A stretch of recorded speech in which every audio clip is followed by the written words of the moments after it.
Phil Collins in the air tonight. The only thing that could possibly be better than being able to play Phil Collins in the air tonight is finishing playing Phil Collins in the air tonight and then being able to say, hello, Phil Collins. Hi, Anton. How are you? I'm very good. How are you?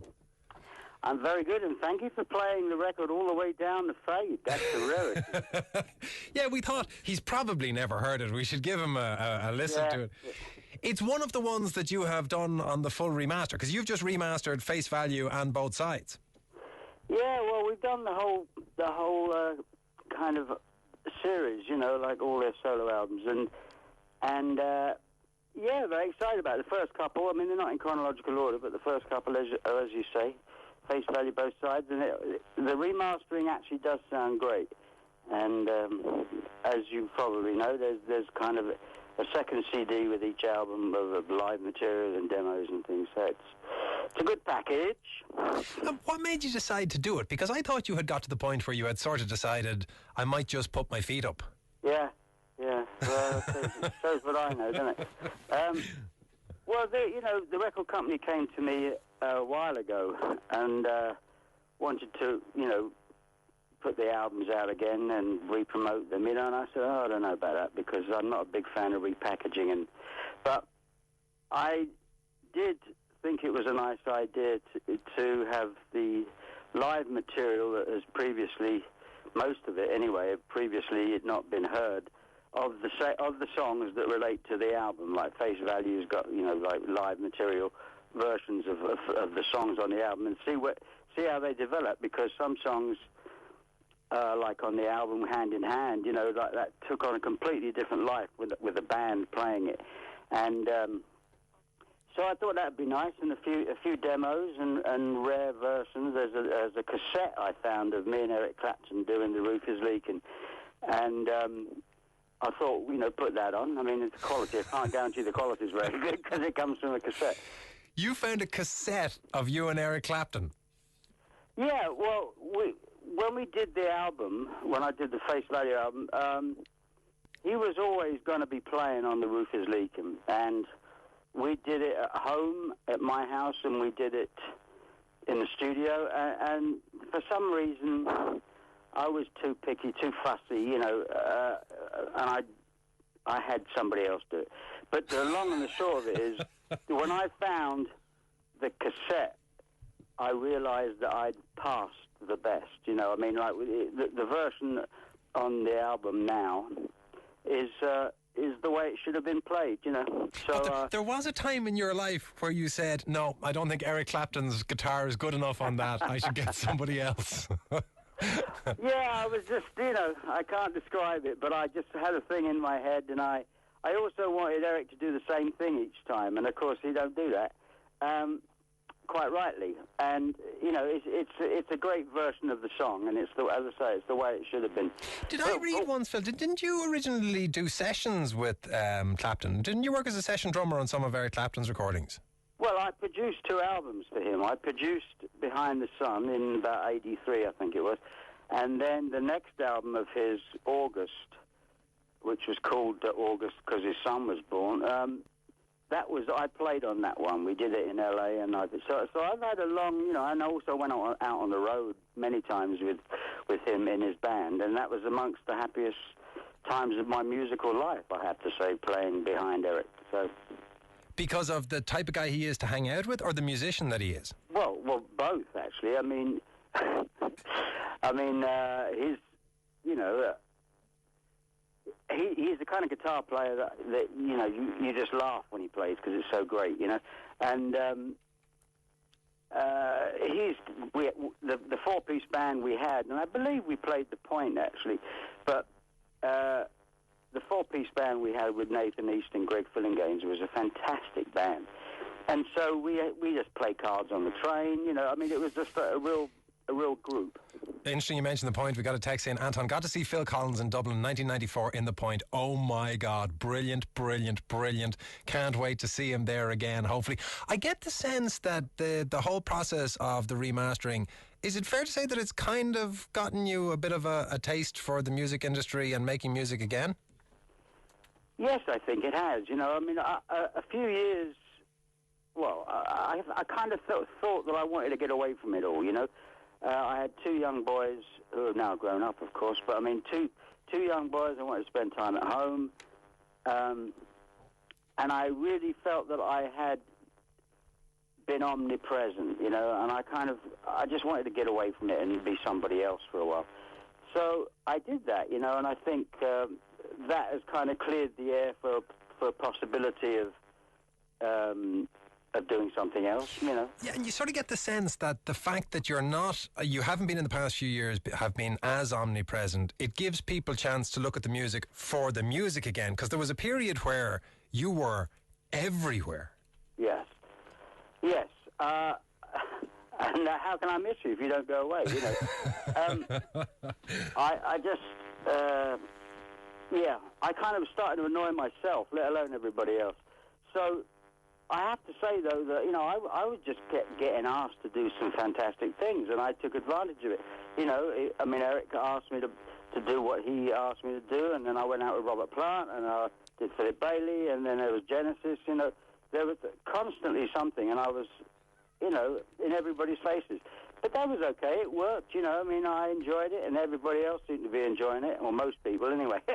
But, I mean, one of the reasons I have to say, I mean, I've reshot all the artwork on these remastered That's albums. clever. I just thought, you know, this is something different. I mean, I actually like the new cover of Face Value better than the old one. But why? I should explain. Face Value, recreate, if you're not familiar with you will know, of course, the cover because it's so famous, but the cover of Face Value is it's a really close-up, just above the eyebrows to the chin of Phil's face. And the new version is the exact same picture. It's just taken now, a couple of decades after the first. Why do you prefer the new one? I guess it's because it's more familiar to me, because I look at it in the mirror every morning. I just, you know, I look a bit too young on the other ones, but no, I just thought it was something that gave, you know, meant I had my fingerprints on the record. You know, this is I'm actually involved in this, rather than it just being a record company, you know, reissue. So. I mean, one of the other reasons, of course, that I really thought it was a good idea was because people miss some albums, you know. I mean, Both Sides was my favourite record, but it came out at a time when garage and grunge and all that, you know, so some people missed it. And what with being cited by certain, you know, like Pharrell Williams and Adele and Lord. Kanye West, yeah.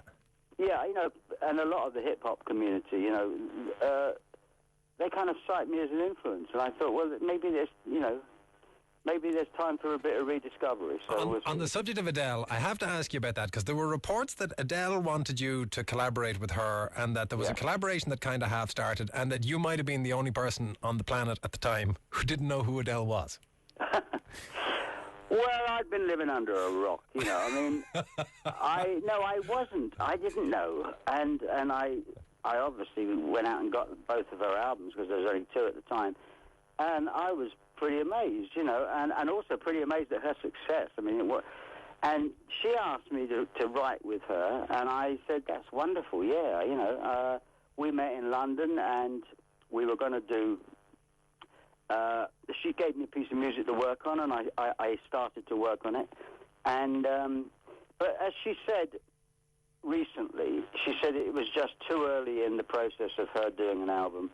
She kind of jumped the gun a little bit from her point of view, and she bottled out, you know, and she changed, you know, she went through some changes in her life, which is, you know, it was just the wrong time. And did you mind? Were you annoyed by that? No.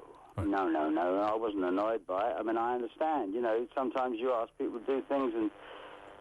Look at what happened with Eric on The Roof Is Leaking. Oh, yeah, exactly, you know, this stuff, you know. But she's actually come out and said that it was too early for her, so, I mean, at least it didn't look like I failed the audition, you know. I have to ask you about the physical thing, because there were a lot of reports that following I think it was the 06 tour, that you had dislocated vertebrae in your back, and that had meant that because of problems with the left arm, you couldn't drum anymore. Is that the case? Yeah. Yeah, I mean, it's not a question really of... I mean, I can't drum, no. I mean, I can, but it's not as good as it was by any stretch. So So, something happened on the Genesis to my left arm, and it was a neural thing, nerve thing, and I don't quite know what it is. It's better now than it was, and of course, more recently I've had back surgery because, after 60 years of playing the drums, my back was in terrible shape, and I started to get trapped nerves. So I've had that to deal with as well. But no, I'm fine. Can't you tell? If I do go out on the road, the band is going to be called the Not Dead Yet Band. Because if you add up the age of everybody in the band, it's quite impressive, actually. Oh, by the way, I should tell you, we're getting more detail on that Point concert. Not only did you and Eric play the Point, but Tex said Phil played with Eric in the early 90s at the Point. It was Phil's birthday, and Eric brought out a cake, and we all sang happy birthday to him. It was a great night. Wow, I don't remember that. I remember most things. Yeah, that was very nice of him, wasn't it? So does that mean that there is a good chance that you are going to go back on tour? Well, with the internet the way it is, you've only got to say to somebody, I actually think I might do a couple of shows, and suddenly it goes round the world and everybody thinks I'm going out on tour. Yeah, I've got my phone in my hand ready to tweet this, Phil. There's always a possibility. There's more of a possibility now than there was 3 or 4 years ago. My kids actually want me to go out. Nick is 14 and he's got a band of his own. He's a fantastic drummer. So he's probably never seen you play live, has he? Well, he has, but he was about 2, 3. And Matthew the same. I mean, he even less so. He was a baby when I did the first final farewell. And so they both are keen for me to go out. I mean, and so they can see what Dad does, Tex saying, can't believe you have Phil Collins on. He is my idol. My bedroom was covered in his posters. And 53102, by the way, if there's anything that you want to add. I have to ask you one thing, Phil, that I read about you, that it linked to a thing that surprised me greatly. We had the pleasure of talking to Rod Stewart a while ago, and he mentioned that he builds model train sets, is kind of his thing. Yeah. I read that you did the same. Yeah, I did. I came off the Invisible Touch tour, and during that tour, I don't know quite why. I think Simon was quite young, and I thought that he would enjoy it, But of course, once I started doing it, I didn't want him to touch it, But I did, I had, and in fact, when I moved from England to Switzerland, I boxed it all up and I started again. And it's gone now because I needed the room for something else. But yeah, I kind of got into it, and it's amazing when you start doing it that you find a lot of other people doing it. You feel a bit of a nerd at first, and then you go to a shop, and you realise that there's lots of other nerds doing it. Yes, it's wall-to-wall rock stars. Yeah.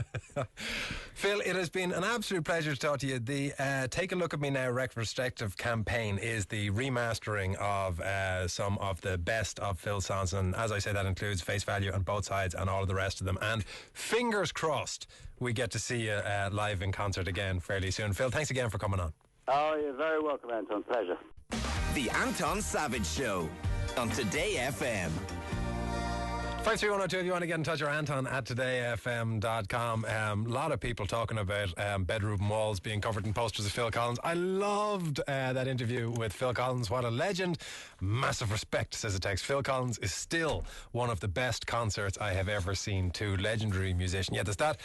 There's a clip on YouTube of him doing In the Air Tonight, where he does a walk on from the back of the stage singing and walks up to his drum kit and then sits down and starts to play. It's one of the world's great live acts.